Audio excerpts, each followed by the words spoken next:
Ahojte všetci. Do rúk sa mi dostala ako prvej krásna knižočka precitnutia. Volám sa Simona Sabová.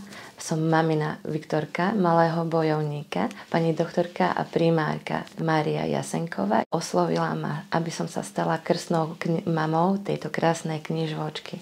Tá kniha by mohla ľuďom pomôcť či v radosti alebo v smútku. Alebo aj malé dieťa, ktoré tam nájde krásne obrázky, tak si vie vymysliť k nim nejaký krásny príbeh. Napríklad aj moja dcerka povedala, že tá kniha je ako ročné obdobie a ako mesiace v kalendári.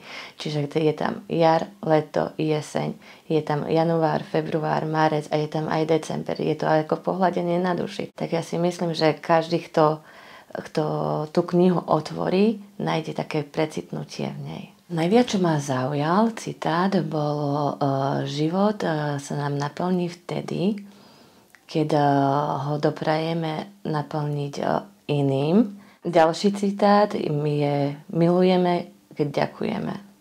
To je tiež taký zaujímavý citát, ale aj pravdivý, lebo keď milujeme, tak aj ďakujeme a ďakujeme svojim blízkym a ďakujeme aj okoliu, že nám dal niečo nové. V tejto knihe zo srdca prajem len to najlepšie a hlavne veľa čitateľov, aby neostala fakt založená v knihovnici. A tak ako povedal dedo Jozef z Bambulky, či hračky alebo knižočky majú svoje srdiečka, tak prajem jej, aby nezapadla prachom, aby si ju ľudia vždy prečítali v tej správnej chvíli a vždy ju vytiahli a vedela aj tá kniha, že je milovaná a aj má srdiečko, ktoré môže ukázať ostatným na svete.